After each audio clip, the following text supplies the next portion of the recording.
number one is they must be good with numbers. Does this mean they have to be good at math? Maths not at the very extensive level, not like a very deep maths, but basic. Like if they should know the context of like how adding up number works and fitting numbers in a balance sheet. So that's what they needed. Not a very extensive algorithm or algebra sort of a maths. That's not required. Interesting. So they don't need to be bogged down by integration, calculus, and all of that. No. Just basic math. Yeah. See, except for you're not choosing a career as a pure cost analysis. You don't need. Okay. All right. So that's a different thing to consider. And the second skill, which you said, I think is very, very essential: effective communication. Exactly. So we're not just talking about written communication, but we're also talking about verbal. Yeah, oral communication. Verbal as well. Verbal a lot, because you need to work. You will meet a lot of people from different area of expertise when you are in a position like a CA or a CFA, because you will be dealing with people who are at much higher levels. So you need a good way to communicate with them. So communication skill is really key.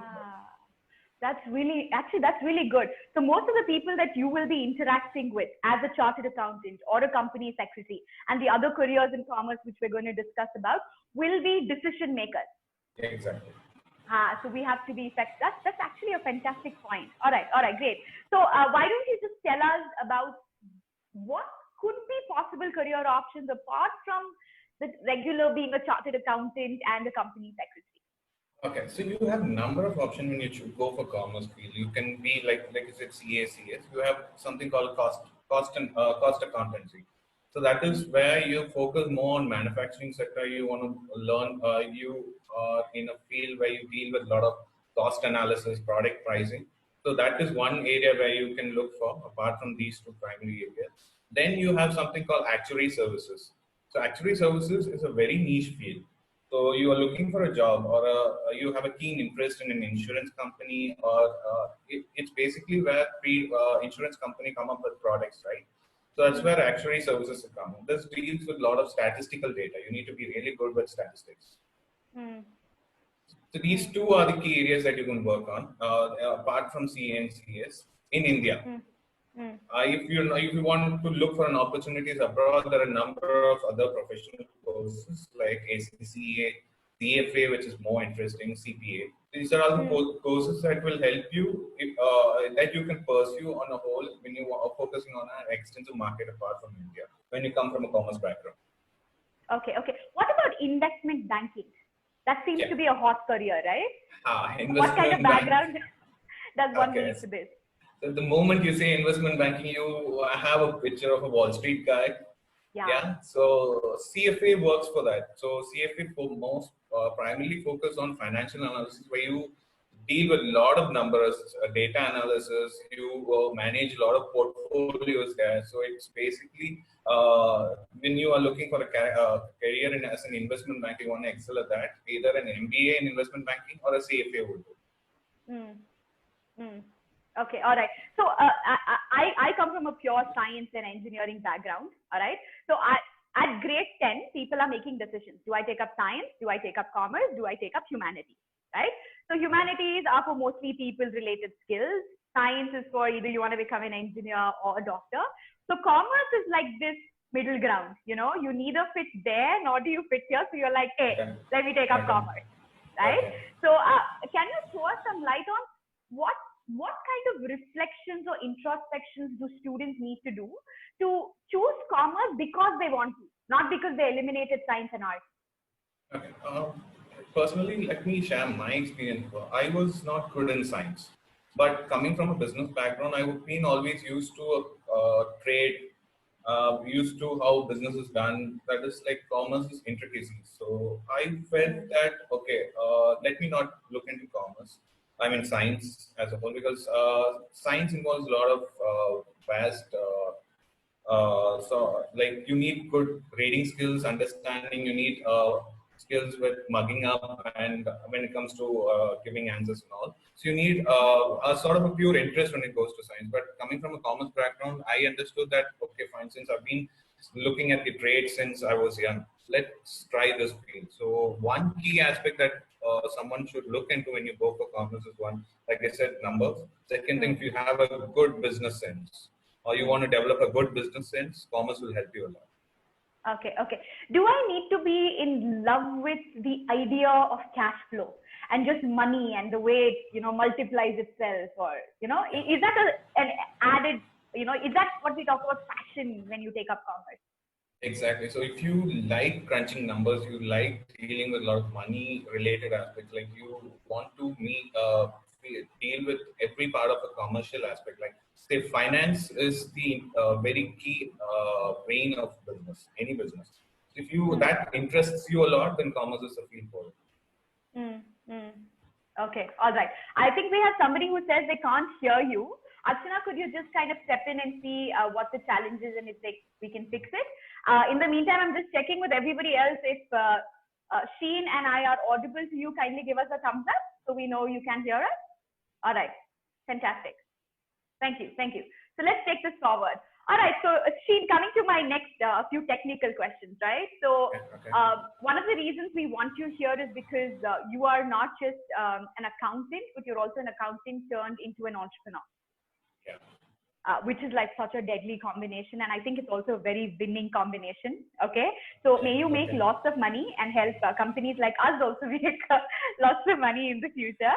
All right, so my question to you will be, what do you see, because you're in the middle of the industry, right?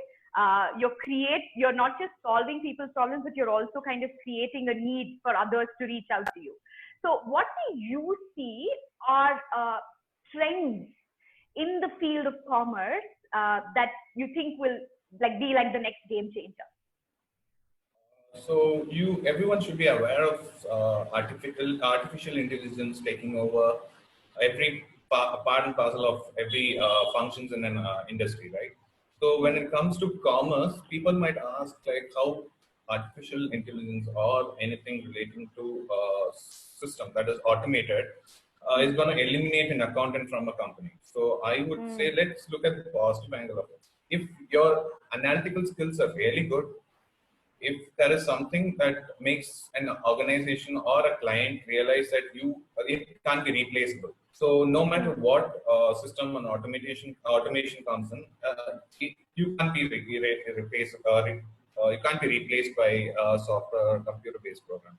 But to move with the trend, to get yourself updated, I would you have to make sure that you learn something called data analytics or data scientist. So that's the hip right now. So a commerce or a chartered accountant with a data analytics degree or an experience is a very hot product of the market right now. So people will actually welcome you with open arms if you have both together. Oh, this is a fantastic input. So where do I go and study this? There are online courses? Yeah, there are a lot of, you don't have to be from a particular streamline to actually get registered for any AI course or a data analytics course. But basic requirements, you need to be very familiarized with the computer codings. So that can be also learned. So any college, like you have online upgrad, that's very famous right now. You see a lot of ad, but any esteemed college offers these sort of courses because this is the need of right now. Everyone is moving towards AI and they require someone with this sort of a knowledge. Very nice, very nice. We have a few questions coming in on chat with respect to subjects that one person needs to take up. We'll address that a little bit later. And I think we had Sarvana who raised his hand. If you can send in your questions, Sarvana, it will be easier. We will address that towards the later part. So moving to the next question. So there's CFA, there's CPA, there's CA. There's just so many words that are like floating in there. Can you just give us quick clarity that we need to know as dummies? Okay. So if you're focusing on something that's purely in India, I would suggest taking up with professions such as CA, CS, and CWA. So if you're looking for an extensive growth or growth like you're going to want to explore in a broad market, you need to learn the law of the land over there. So it's nothing. So if you are a chartered accountant, CA itself has some MOUs with certain countries like Australia, Canada, where you have to just sit for 2 or 3 papers and get qualified for to practice over there. So, like you said, CPA, CFA, ACCA, these are all the courses that are offered by different countries. ACCA by UK, CPA and CFA by US. So it's just for you to familiarize with the taxation and regulatory norms over there, and nothing else. So it's just that, but CPA, so there are some courses that don't offer that exemption, but they have minimum subjects to learn. Any courses that have extensive like 18, 20 papers, they come up with some exemptions for CAs and CS. Just to sit for 2 or 3 papers, and then you can start your own practice or look for jobs over there. So okay. Okay. So I'm in India right now. I don't know if I'm going to be living in another country, but I want to do mine. Let's say I've done my CA. Okay. Okay. And destiny has it that in a couple of years I move to another country. Let's say, for example, Finland. Right? I'm just taking a random one, also because Finland. Okay. But let's say I move to Finland is Finland. a very odd choice, I guess. Yeah. Finland is a very odd choice. It's a very odd choice, right? Yeah, but not for no problem. who work in education. So we love Finland, right? So let's say it takes me to Finland. So is everything that I've studied and my CA degree, is that like futile? Do I need to start from scratch?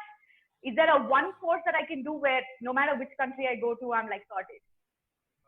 So if you want a universal recognition, like whichever country you want to go, courses like CPA and CFA have universal acceptance. So you don't have like these. There are countries like European countries and US countries followed sort of similar tax norms. So IFRS and CAP is something what they call.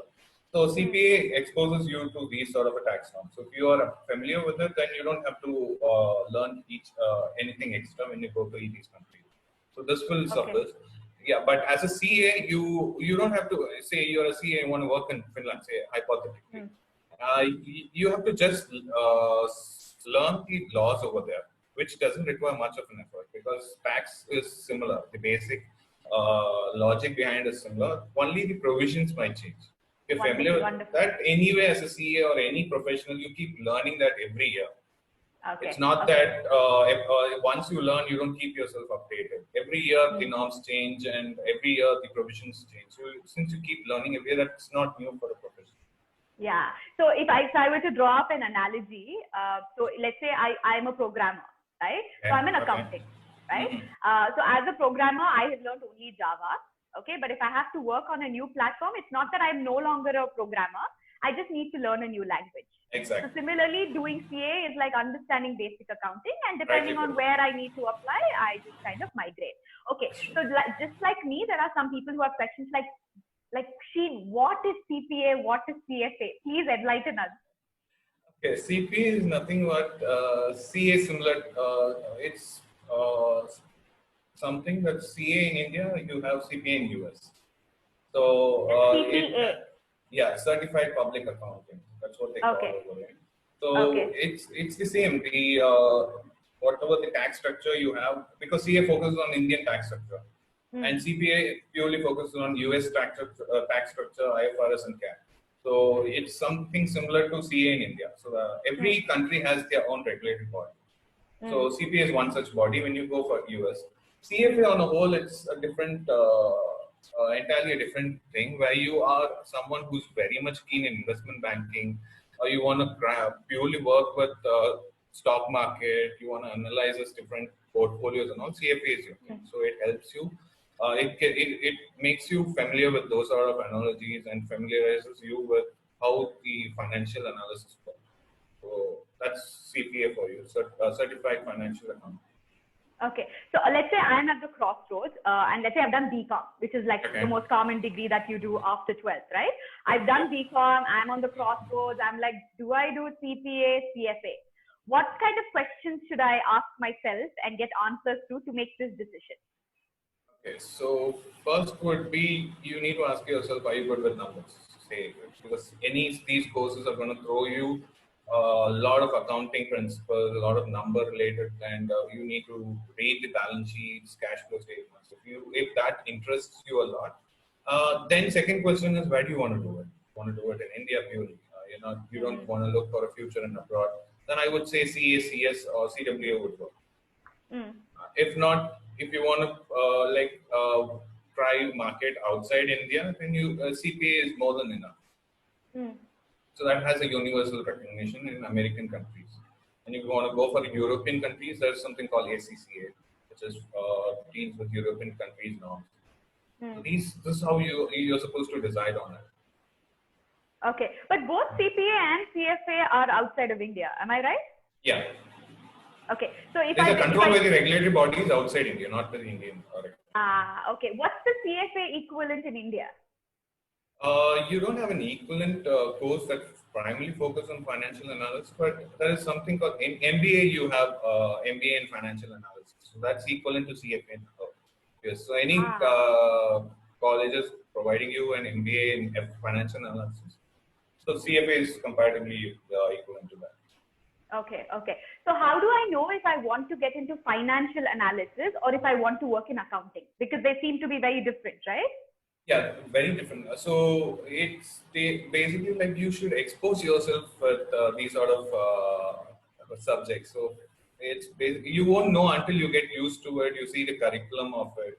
You study it once or twice. So for example, if you are looking for a pure employment part of an angle, looking for a growth, like you have started working in a bank, investment banking side, then you could choose CFA as a career option for a growth and all.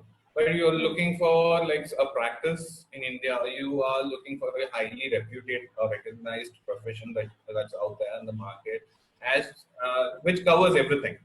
It covers everything that's there. Then you can go for CA. So you want to touch base on every part of the finance out there in the market, then CA gives you an overview of everything. It has information technology in it. It gives you an overview on financial analysis, accounting, balance sheet, any cash flow statement. So CA is something that's universal. Okay. CFA is something you want to specialize on something, then you can go for these courses. So CFA, it's like a specialized degree. Okay. So like I do an MBA in HR, I do an MBA in finance, like you said. Yeah, Fantastic. That's really nice. So now economics seems to be one of the hot subjects, right? Yeah. We really like it. So we want to be economists. It's just like a cool subject, right? So if I take up economics in commerce, what's the added advantage that I have? And what if I don't take it up? As far as curriculum and CA is concerned, any professional body, economics is at very basic level. Like you find it at the initial level. Apart from that, you don't have to deal with economics anywhere. So if economics is and added to your commerce degree, it's well because it will help you to study the economy. Like when a budget comes up, you will know what a GDP is and how is the budget affecting the economy. So that sort of sense you will develop when you study economics. Otherwise, so you don't specifically need economics. It will give you a big picture view? It will give you a big picture view? Yeah, exactly. So you would recommend that somebody takes up eco? It's not bad to learn anything. So if someone is very keen on learning economics, it has an impact in when you go for a professional course like this. So yeah. So it's not bad, but it doesn't. It's not a only requirement you need. So you can, if you don't have an economics, also it works. But again, knowing economics is not gonna like make sure. Go waste, or you're not gonna apply it anywhere. But you're gonna apply it when you go for professional exams, right, in your profession also. Right. Having said that, in case you haven't taken economics, do not fret. You can always upskill yourself outside of school. Okay, maybe start with reading the budget. I guess that's what Sheen would say, right?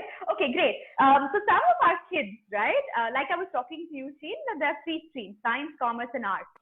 A lot of our children are very good with either music or sports, right? And because of what they are trying to pursue professionally as musicians, filmmakers, sports persons, they don't want the academic baggage of science, nor do they want to kind of just take up humanities. So they take up commerce. Okay. Now, what would you recommend for these kids who are looking at becoming professional musicians, sports people? How can they leverage commerce? What do they do after 12? What would you recommend? Since you're talking about professionals who are like at a very niche category, who like once they click in their market, they seem to make lots of money. Right? They make good amount of money. So I would suggest commerce will help them to know their finances, to do their taxes, because every celebrity or any person who's in very well versed in the field of music, acting, or any theoretical skills, if they do good, they see money coming in a lot. They don't. They need to possess this commerce, some financial skills to know what is coming in, how was the tax work, and how do they need to do their planning. Yeah, So yeah. yeah, But so that way commerce is. if I were that celebrity, I'd probably be like, you know what, this is not my cup of tea. I'm a creative person. I'm just going So to you hire have me, someone right? smart like Steve. Okay. However, no, I think that's an absolutely unempowering philosophy. Even though I might be a creative person, you would encourage that have a basic understanding of how money works. Sure. You don't have to do the work, but at least you can hire the right person. Exactly. Right? Right. Okay, great. So we have also a lot of questions from parents, right? If Yeah. someone does like an IT or a BC or any of those, you know, foundational, how do I say, mainstream courses, okay? Like in software, they'll fit anywhere, all right? With, you know, a basic amount of training that is given at the job, right? But once you graduate from the commerce stream, can you still, like, are you employable immediately or with basic training? You are employable. You do a basic commerce or a UG in BCom. You get a basic accounts executive sort of a job that's available out there. Again, you are employable, but again, I would say the market here, it depends upon the market and how well you're doing at your college and what sort of extracurricular activities you're good with. So you want to start with employment in your initial year, then take a break, then do a professional. You have market for commerce students. Okay, it's not that you complete your BCom and you're not unemployed. There are a lot of companies that are recruiting. Big Fours are recruiting initial commerce graduates at their accounts executive or initial freshers lot of level. The market for job opportunities for commerce background is equally good. Okay, so what kind of companies can they look to join? Every IT company out there is recruiting a commerce graduate. So every company at their accounts level, they need a commerce graduate. They have their own finance department. So now you have to choose a company based on your likes. So you are very much fond of Big Four like KPMG, EY. So these sort of companies can help you grow if you are if you're willing to pursue any professional exam, because they recruit a lot of CAs, a lot of CS, and any CPAs or CFAs. They are the highest recruiters for them. So the Big Fours are usually the companies that you can look out for if your primary focus is to go for any professional. Otherwise, any IT company with finance department will work.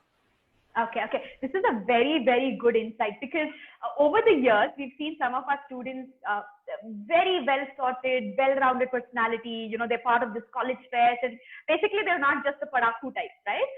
Who've taken up commerce. And then they do their BCom, then there are these Big Four companies that go into their college, recruit them. And after a year of them working over there, when I met them, I see that they're totally like bummed, right? Like the air is like sucked out. They're like, hey, this is how I'm going to spend the rest of my life. So there's clearly a mismatch in what they expected and what really happened, right? They're sitting at the desk, looking at the computer all day long. I'm sure you've heard this. Maybe you've been there, done that. So what do you tell these kids?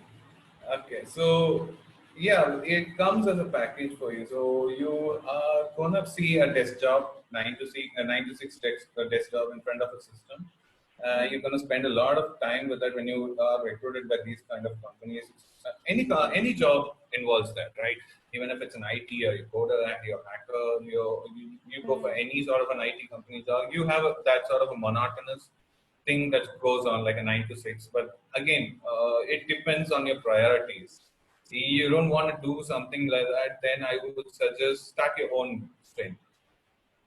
That might interest you, or find something that is actually going to be interesting. It's going to make you like, okay, get up every day and go for the job. Okay, you have a lot of problem solving scope in your job that might interest you. It depends.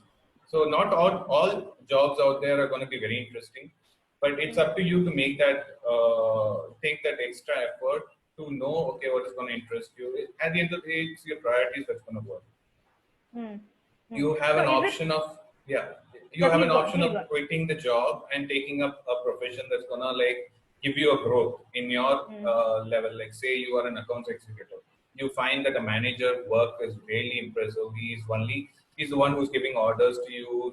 All he has to do is manage the team, and you are very much fond of leadership. You have to understand what sort of requirement is needed to up your skill to go to that sort of a promotion level. So that sort of work can be done by you. Okay, fantastic. So I'm a commerce graduate. I need to be prepared to have a 9 to 6 desk job. That's what you're saying. Very much. Okay. If you do not want a 9 to 6 desk job, you must look for entrepreneurship. But is it possible that I can do partly desk job and partly something else? Not all the companies out here come up open enough, because the moment you join a company, you enter into something called non-competent clause. So you can't do both your business and your profession out there. But it depends. If it's not going to clash with your work that's done, it's always no one is going to stop you. So you have a flair for something, you can do a side hustle anytime you want. So that need not stop.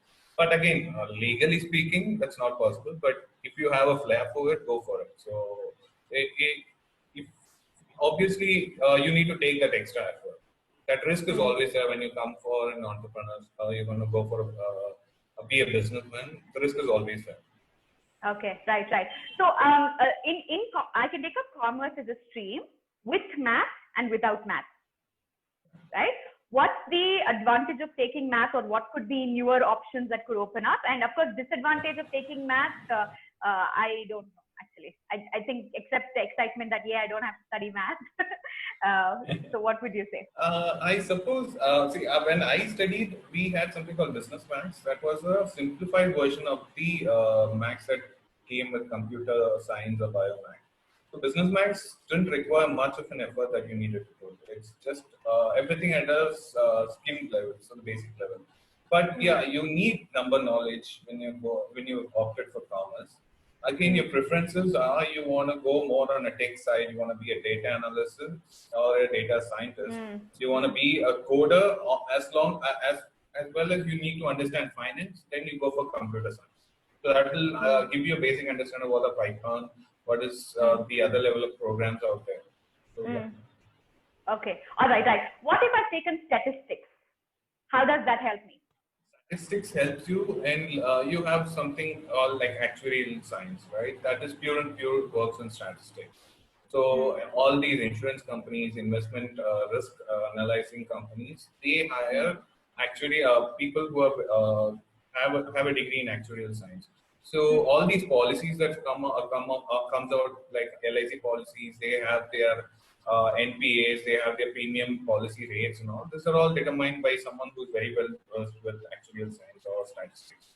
So that sort of degree or any skill will help them out there. Okay, so this is my understanding as a layperson of what actuarial science is, which is like a total tongue twister for me still. But as an actuarial scientist, let's say, my job is to make policy and law for finance. Is that right?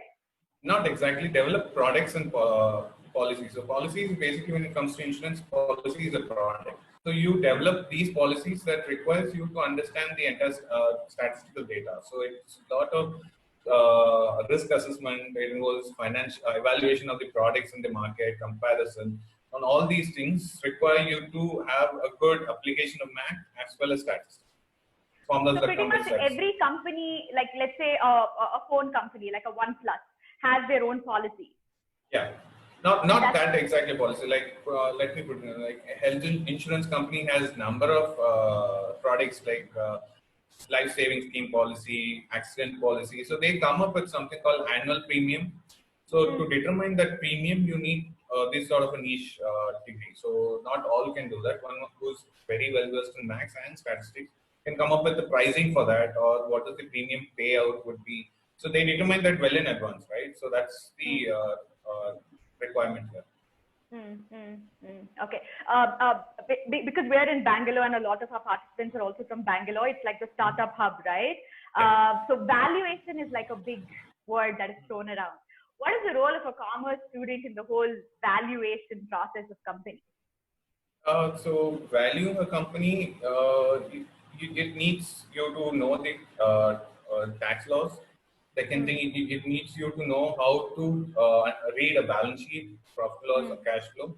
needs to compare the company. Say you are a new company and you are developing a product. You have a similar company out there. You need to have that knowledge to compare with the company and derive the value. So basically, to derive a value, you need a benchmark or some sort of a norm to do that, right? So this sort of a skills, like skill in finance or reading financial analysis and understanding the company well, you need to go through their entire portfolio or how the product is going to fetch in the market. Right, so that sort of a research also requires you to be very familiar with e-commerce sort of that comes with some commerce, right? So, okay, but do I need to be a CA or a company secretary to be able to do that? You need to be a CA. Apart from that, MBA in anything that's specializing in this works. Yeah. Okay, all right, fantastic. So would you like to comment a little about courses outside of academics that individuals, our viewers can sign up and maybe upskill themselves? Shorter courses, online courses. Okay, you can actually basic level. You can familiarize yourself with how to use Excel. So Excel is used everywhere. So get yourself familiarized with Excel. You have a lot of crash courses for that. That is one thing that you can go for. Otherwise, there are a lot of diplomas in financial analysis, how to read the balance sheet, how to manage your finances. There are small courses out there that you can look out for, which these are all crash courses that, which don't give you a test or something, these give you a completion certificate. So you can actually get familiarized with these sort of courses, which will help you. Okay, all right. We have a few questions from our viewers. So Zeba is asking, can you please speak about the scope in HR and marketing? I'm guessing stemming from commerce as 11th and 12th. I study 11th and 12th commerce. How can I move in HR and marketing? Non-recruitment, I can give you an idea about it. But HR, where it involves headhunting, I'm not familiarized with it. But when it comes to non-recruitment, setting up employment policies, knowing the PF, PSI regulations, work out the HR norms and all. You, as a CA or a professional, you have a high scope for that. So you are exposed to HR rules, policies and all. You have a good scope as an HR head into framing policies for HRs every company. Okay, so we have Shivani who's asked a question which I think you earlier answered, which is I want to move into media and entertainment. Does commerce stream, can it be recommended? You should know better than right, so I think it's kind of like a foundational degree that would help anybody in whatever stream you get into. So commerce, everyone out there needs to have knowledge about commerce. So everyone is going to deal with finances at one point of their life. So commerce is very basic, but it's required for everyone who's like, even when you're doing a normal budgeting for your own shop or household expenses, you need commerce. You need to understand how it works. So that way, this will help you a lot. But you're looking for something specialized, you need to look out for the courses that are out there. Something that you know better. Okay, all right. So after a BCom, I don't have to do a CA course. I don't have to be a company secretary. There are other options that you've enlightened us about, right? So I can get into finance, I can get into data science, data analysis, actuarial sciences, a whole bunch of options that open up for me. Am I right, Sheen? Is there anything that I'm missing? No, totally right. And of course, you can be an entrepreneur. Exactly. Right? So at Ledger 360, how do you guys bring in freshers? Are there internship programs? What do you guys do? Okay, at Ledger 360, we hire a lot of interns at initial phase because we deal with something called virtual bookkeeping, which is very sensitive market that's out there. So for that, we recruit a lot of interns. We run internship programs. So where so that is one sort of program that we help. And apart from that, we conduct a lot of educational sessions for the entrepreneurs out here. Most of the MSMEs that are here, entrepreneurs at the initial stage, we help them understand how finance or bookkeeping or any taxation is very important for them when they start their own company. So these are the initiatives that we take from our side. Wonderful. We have another very interesting question, Sheen. What are the requirements for CFO through commerce stream? Okay. So to be a CFO, there is two requirements considering the Indian scenario here. One, you come from an Ivy League, you do an MBA in any Ivy League out there. Second, you are a chartered accountant and you have gained a lot of experience in managing companies. So then you are a good candidate for CFO. So this is like the CFO as a title, right? The Chief Financial Officer. Yeah. Okay. Okay. So in case you aren't part of an Ivy League institute, don't worry, gain enough experience and be awesome sauce at what you do so you can still have a shot at being the CFO, right? Okay. All right. So there are some questions like what are the best colleges for CPA, CFA? Best is a very subjective word. It depends on what the requirements is, but I'm going to allow you to answer, Sheen, and tell us what does a commerce student need to look for when they want to go for higher studies in commerce? What do they look for in a college that they want to? What parameters? Okay, so one thing they can look out for is the level of exposure the college gives you. The amount of projects that you basically, when you go abroad, there is here the abroad involves a lot of practical exposure. You do a lot of assignments, you complete a lot of projects. That's how it works. You need to study on what all the top projects work out here. You need to understand the faculty out there. So in every college is in abroad, they have a sort of a culture going on. So you can take a tour of the entire college, meet the faculties, talk to them, right? So you need to understand that. So you first criteria would be to go through their curriculum, whether it involves a lot of practical exposure, then go for the college. Second would be how is this college funding works there. So say you go pursuing a college in abroad and you want to go for PhDs that someone is going to sponsor you. No, you want to go for look out for a job. How are the placements out there? How is the job opportunity out there? So that's how it works. So these two criteria you can take into consideration. Go select a college abroad. Okay. What about in India? Like I've just done 11th and 12th, and I'm trying to figure out which is the best commerce college, right? So how do I figure that out? I might be outdated, but when I studied, Delhi Sri Ram College was one of the best colleges that you go. So what made it best, Sheen? What made it best? Because of experience that the kids got? Maybe the exposure they got and the level, the curriculum, again, it was a vast curriculum. It's as good as you study a CA. So anyone that comes out of a SRC college, so Sri Ram College, they don't have to put in that extra effort. So they have the entire portion of CA covered in their curriculum. That's how the volume of curriculum is out there.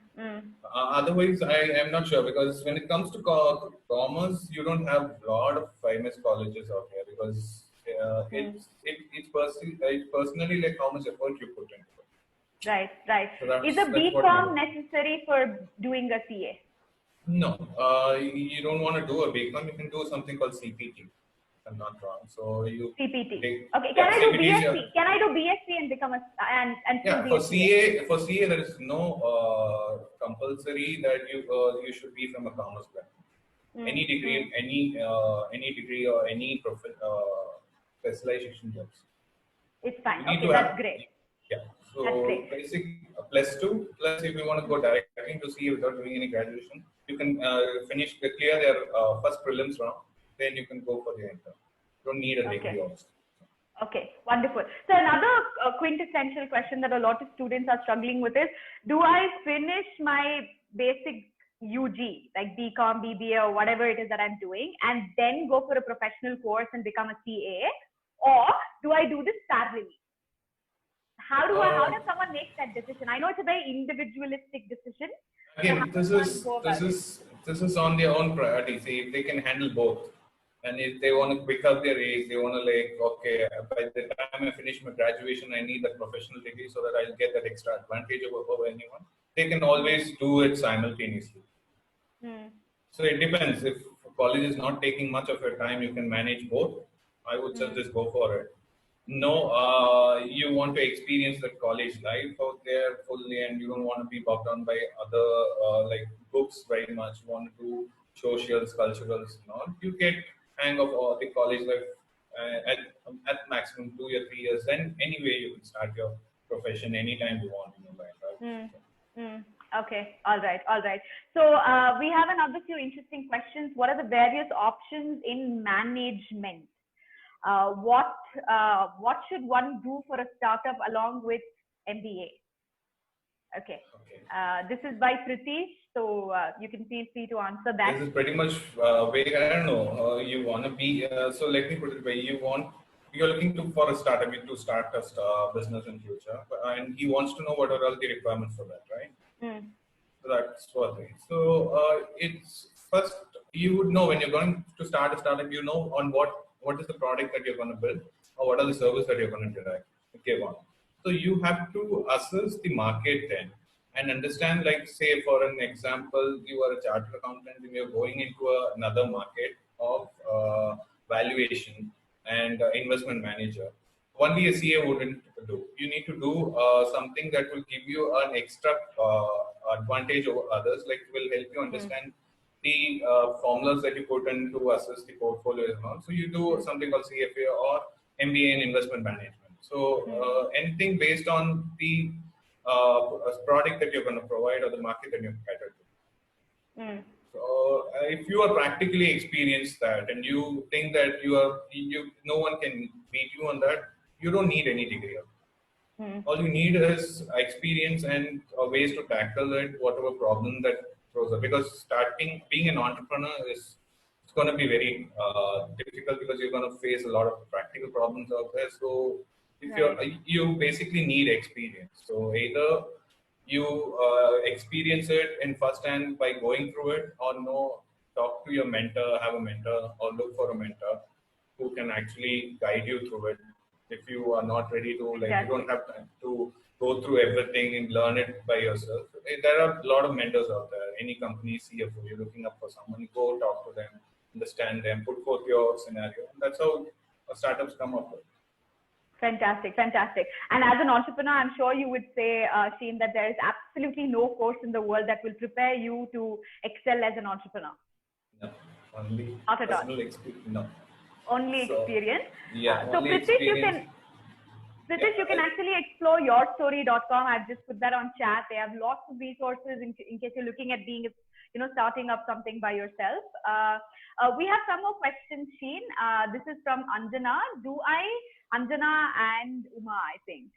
So Anjana, she's the musician who has taken up commerce, and she wanted to understand earlier if commerce would help her. So do you need to do math to become a CA?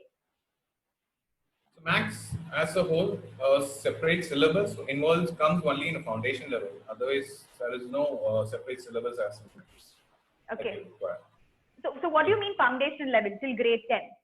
No, I mean foundation in CA. So I said CPT, right? So that's where a separate syllabus entirely involves you to study maths. Otherwise, in inter or final level, you don't require maths.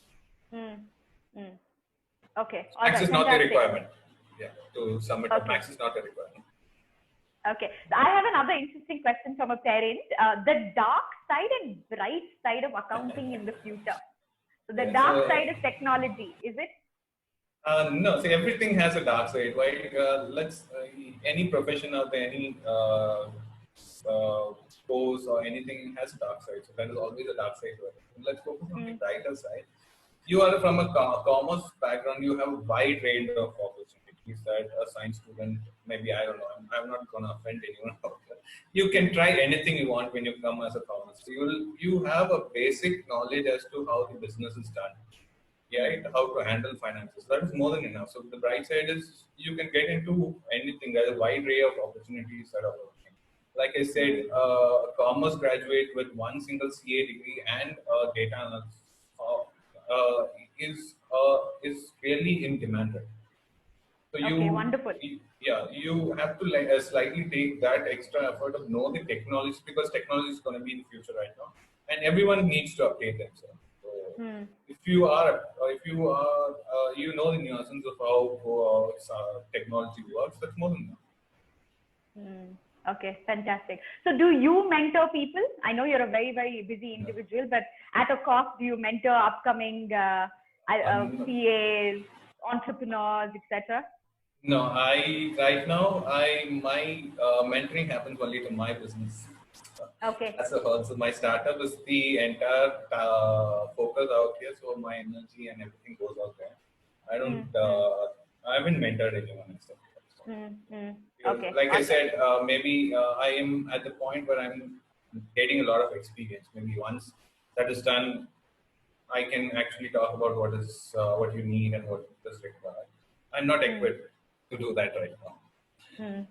Okay. So Ria has sent another question, which is after completing BCom degree to pursue IPCC in turn, does any further qualifications? Do you need any further qualifications? I don't know what is ICCC. We'll wait for her to respond. Ria, please enlighten us on IPCC or okay, IPCC. Yeah, IPCC. Yeah. That's the inter-level. Sorry, I thought it was IC. So the question was, could you come again? After completing BCom degree, okay, to pursue IPCC in turn, what do I need to do? You need to simultaneously get yourself registered with a chartered accountant or any CA firm to complete your 3 years of internship. That's all. Okay. Firstly, I don't know what IPCC is, so please enlighten me. So it's the inter level of CA. So IPCC is I don't know the abbreviation for it because it keeps changing. So it's the inter level. So CA has 3 levels. Foundation is CPT, inter level is IPCC right now, and the final is CA final. So for inter level, CA requires you to go through 3 years of internship through any under a chartered accountant or any audit firm. So you need to do that in order to simultaneously sit for your CA exam. Okay. Why do they insist on the internship, Sheen? Though I'm a big fan of internships, why do they insist? Like I said, practical experience speaks a lot. So let's say you finish your 3 CA and you go because CA is one of the reputed degrees out there. And when someone comes with that degree, they expect you to know something and not be very new to the market out here. So this 3 years of internship runs you through the practical scenarios, like how are the return filing done, how are the audits done. So the practical aspects of that will help you, in fact, understand the subject more and will get you ready for the market.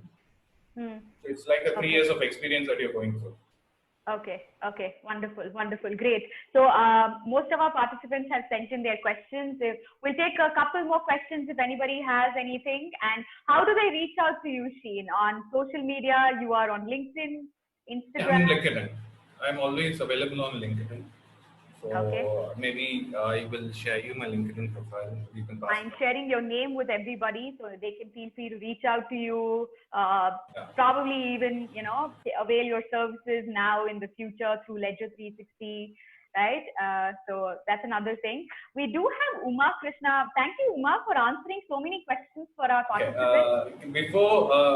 Uma Krishna ma'am is my English teacher during my CA. I mean, during my school days, and I think I can see her smiling. Okay.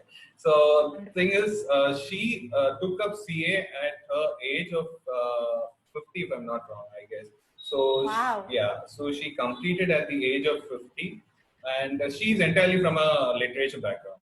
So so there are not many people who have that sort of determination out there.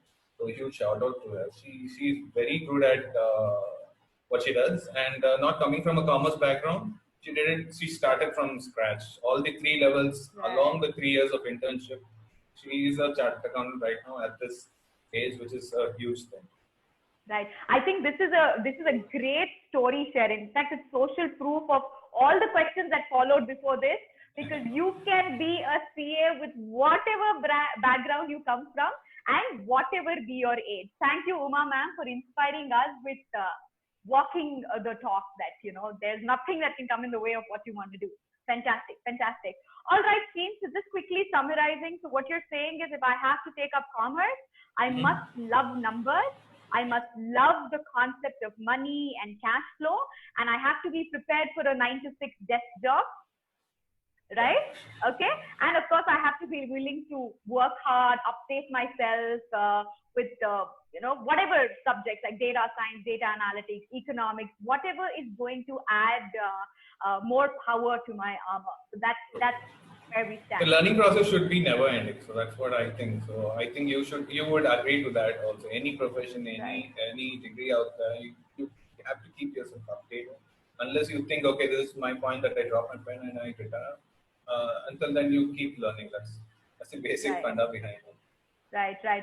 So taking up commerce is more than just taking up a chill course. It's actually going to be a foundational course that everybody can take up and enjoy from. So all the best to everybody. Please connect with Sheen. Thank you so much for your insights, Sheen. Very, very useful stuff. We'd love to pick your brains in the future. And and thank you for living up to the reputation of what I built earlier, that you're so eloquent in what you have to say. So we're very, very happy about having you here. So please be in touch with Sheen. Fakhruddin Imtiaz from who runs Ledger 360. I'm Mala Mary Martina from I Love Mondays. We help young people choose careers they love. And today was a webinar on careers in commerce. So we do have a question from, or it was just a hand raise, I guess. Thank you, Sheen. We're going to bring this session to a close. Wonderful chatting with you. Thanks a lot. Thanks to everyone to be here. I hope I answered your questions. I mean, like you said, I live up to your expectation. I'm not sure about that. This was my first experience with you. So yeah, thanks a lot. And Mala, that was really good of you to give me this opportunity. Thank you. Anytime. Thank you, Sheen. Have a wonderful weekend. Everybody have a wonderful weekend. Thank you so much. Happy weekend to all. Yeah, thank you. Bye.